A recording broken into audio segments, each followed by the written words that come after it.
வணக்கம். இது வள்ளுவன் வழிகாட்டி யூடியூப் சேனல். நான் மாலையாபுரம் மாடசாமி. ஏற்கனவே ப்ரெசன்ட் டென்ஸில் வாக்கியங்கள் எப்படி அமைக்கிறது அப்படிங்கிறத பற்றி ஒரு வீடியோ போட்டிருக்கிறேன். அதே ப்ரெசன்ட் டென்ஸில் பி வெர்புகளை யூஸ் பண்ணி எப்படி வாக்கியங்கள் அமைக்கிறதுங்கிறதையும் போட்டிருக்கிறேன். அந்த பி வெர்புங்கிறது ஆம், ப்ரெசன்ட் டென்ஸில் ஆம், இஸ், ஆர், இந்த மூணும் எப்படி அதை போட்டு எப்படி வாக்கியங்கள் அமைக்கிறது அப்படிங்கிறத நான் சொல்லியிருக்கிறேன். ஆனால் அது ஒரு பகுதி தான். அதில் ஆக்டிவ் வாய்ஸில் எப்படி அந்த பி வெர்புகளை யூஸ் பண்ணி வாக்கியங்கள் அமைக்கிறதுங்கிறது. அடுத்த பகுதியாக பாசிவ் வாய்ஸில் அதை எப்படி யூஸ் பண்ணி வாக்கியங்கள் அமைக்கிறது அப்படிங்கிறது தான் இன்றைக்கி நம்ம பார்க்க போகிறோம். இப்போ வீடியோக்குள்ளே போகலாம். இப்போ இந்த வீடியோவை பாருங்கள். இதில் சொல்லியிருக்கிறது எல்லாமே ப்ரெசன்ட் டென்ஸில் தான். ப்ரெசன்ட் டென்ஸில் பாசிவ் வாய்ஸ், இது பார்த்தீங்கன்னா தெரியும். பாசிவ் வாய்ஸில் ஆம், இஸ் அண்டு ஆர், இந்த 3 பி வெர்பையும் யூஸ் பண்ணியும் வாக்கியங்கள் அமைக்கலாம். அது எப்படி அப்படின்னு பார்க்க போகிறோம். இப்போ ப்ரெசன்ட் டென்ஸில் ஃபஸ்ட்டு பர்சனில் நான் ஏற்கனவே சொல்லியிருக்கேன், 2 நவுன் தான் இருக்குது. ஒன்று ஐ, அது சிங்குலரில் வரும். அடுத்தது வி, அது ப்ளூரலில் வரும். ஐனா நான், வீனா நாங்கள். இந்த 2 நவுன்லேயும் பி வெர்பை யூஸ் பண்ணி எப்படி வாக்கியங்கள் அமைக்கிறது அப்படிங்கிறது. உதாரணத்துக்கு சில ஆக்ஷன்ஸ் எடுத்திருக்கிறேன். எம்ப்ளாய்டு, இன்வைட்டட், எலெக்டட் அப்படின்னு போட்டிருக்கேன். இப்போ அதை படித்து பாருங்கள். ஐ ஆம் எம்ப்ளாய்டு, நான் பணி அமர்த்தப்பட்டிருக்கிறேன். நான் வேலை பார்க்குறேன்னு அர்த்தம்.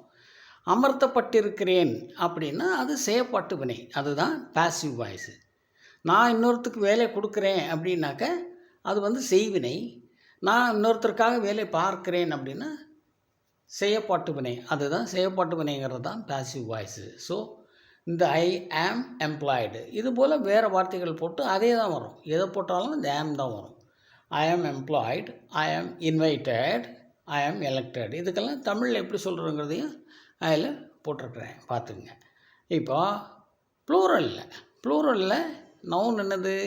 வீனா நாங்கள். அந்த இடத்துல ஆம் வருமானா வராது. என்ன வரும்? Be verb are, we are தான் வரும். இது எல்லாமே ப்ரெசன்ட் டென்ஸில் பற்றி தான் நான் சொல்லிகிட்டு இருக்கிறேன். ஸோ வி ஆர் எம்ப்ளாய்டு, அதே வார்த்தைகளை இங்கே போட்டிருக்கிறேன். We are employed, we are invited, we are elected. இதனுடைய தமிழ் அர்த்தமும் நான் கொடுத்துருக்குறேன். இது ஃபஸ்ட்டு பர்சனை பொறுத்தவரை சிங்குலர்லேயும் சரி ப்ளூரல்லையும் சரி பி வெர்பு எப்படி யூஸ் பண்ணியிருக்கேன் அப்படிங்கிறத கொஞ்சம் கவனமாக பார்த்துக்குங்க. அடுத்தது செகண்ட் பர்சனில் என்ன சொல்லியிருக்கிறேன், என்ன வரும் அப்படிங்கிறத பார்க்கலாம். இப்போ செகண்ட் பர்சனில் பாருங்கள். செகண்ட் பர்சனில் சிங்குலரில் யூ அப்படின்னு போட்டிருக்கிறேன். அதுலேயும் அதே 3 வார்த்தையை தான் எடுத்திருக்கிறேன். Employed, invited, elected. சிங்குலரில் யூ ஆர் எம்ப்ளாய்டு. இங்கே ஆமோ இஸ்ஸோ வராது. பி வெர்பு ஆர் தான் வரும். இது செகண்ட் பர்சன், நமக்கு முன்னாடி இருக்கிறவங்க.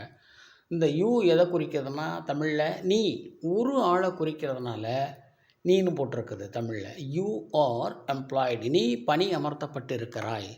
யூ ஆர் இன்வைட்டட், நீ அழைக்கப்பட்டிருக்கிறாய். ஒரு கல்யாணத்துக்கோ அல்லது விழாக்களுக்கோ அழைக்கப்பட்டிருக்கிறாய்.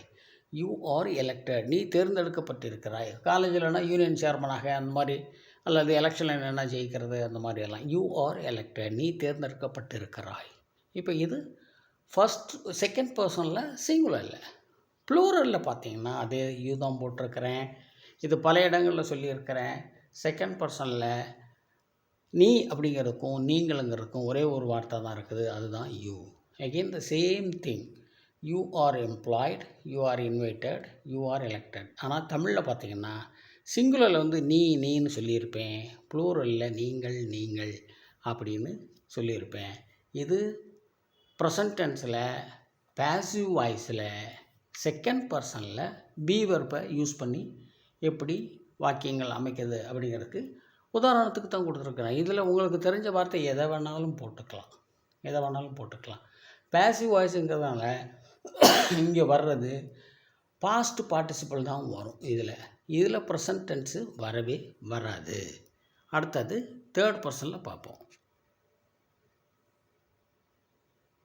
இப்போ தேர்ட் பர்சனை பாருங்கள். தேர்ட் பர்சன் சிங்குலரில் எதெல்லாம் வந்திருக்குன்னு பாருங்கள். ஹீ, ஷீ, நேம், ஏதாவது ஒரு நேம். இங்கே நான் கோபின்னு கொடுத்துருக்குறேன். கோபி, இட்டு, தட்டு, இது எல்லாமே சிங்குலர். ஹீங்கிறது ஒரு ஆளை குறிக்கக்கூடியது, ஷீங்கிறது ஒரு ஆளை குறிக்கக்கூடியது, கோபிங்கிறது ஒரு ஆள், இட்டுங்கிறது ஒன்று, தட்டுங்கிறது ஒன்று தான். அப்போ அங்கே அதே வார்த்தைகளை பயன்படுத்தி நான் வாக்கியம் அமைச்சிருக்கிறேன். He is employed. இங்கே ஆமோ ஆரோ வராது. He is employed. அவர் பணி அமர்த்தப்பட்டிருக்கிறார் அல்லது அவன் பணி அமர்த்தப்பட்டிருக்கிறான். இங்கிலீஷில் அவன்கிறதுக்கும் அவர் அப்படிங்கிறதுக்கும் ஒரு ஆளாக இருந்தால் ஹீ தான். அதை போலவே she is employed.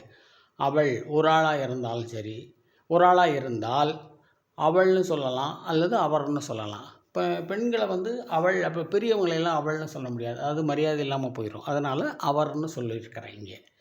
So she is employed. அவர் பணி அமர்த்தப்பட்டிருக்கிறார் அல்லது அவள் பணி அமர்த்தப்பட்டிருக்கிறாள். Gopi invited. Gopi is invited. Gopi அழைக்கப்பட்டிருக்கிறான் அல்லது அழைக்கப்பட்டிருக்கிறார் அப்படி சொல்லலாம். இந்த கோபிக்கு பதில் நீங்கள் எந்த பேர் வேணாலும் போட்டுக்கலாம். இப்போ அடுத்து சிங்குலர்லேயே இதை நான் எம்ப்ளாய்டு இன்வைட்டட்னு போட முடியாது. இட் இஸ், இது அக்ரிணை. இது மற்ற அனிமல்ஸு அல்லது உயிரற்ற பொருட்களை குறிக்கக்கூடியது தான் இட்டு, தட்டு. அதனால் கம்ப்ளீட்டட். இங்கே நான் என்ன அர்த்தத்தில் போட்டிருக்கேன், ஒரு வேலையை போட்டிருக்கிறேன். It is completed. இது முடிக்கப்பட்டிருக்கிறது, ஒரு வேலை முடிக்கப்பட்டிருக்கிறது சொல்லலாம். தட் இஸ் கம்ப்ளீட்டட், அந்த வேலை முடிக்கப்பட்டிருக்கிறது. இன்னொன்று இட் இஸ் மேடு, அது செய்யப்பட்டிருக்கிறது. தட் இஸ் மேடு, அது செய்யப்பட்டிருக்கிறது, உருவாக்குறது. அந்த மாதிரி இடங்கள்லையும் இது எல்லாம் எங்கெல்லாம் சிங்குலர் வருதோ அப்படியானா எஸ் தான் வரும். ஆரோ வேறு ஆமோ வராது. அடுத்தது ப்ளூரல் பாருங்கள்.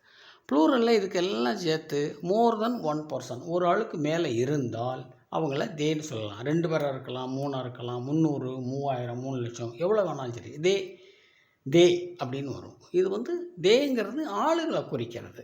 அதனால பழையபடி எம்ப்ளாய்டு வேலை பார்க்குறதெல்லாம் ஆளுங்களுக்கு தான் பொருந்தும், அக்ரிநேம் அனிமல்களுக்கு தான் பொருந்தாது. அதனால் தே ஆர் அப்படிங்கிறதுல 3 வார்த்தையை சூஸ் பண்ணியிருக்கிறேன். They are employed. இங்கே பாருங்கள், அவர்கள் பணியமர்த்தப்பட்டிருக்கிறார்கள். அவர்கள் அப்படின்னாலே நிறைய பேர் இருக்காங்கன்னு அர்த்தம், மோர் தென் ஒன்.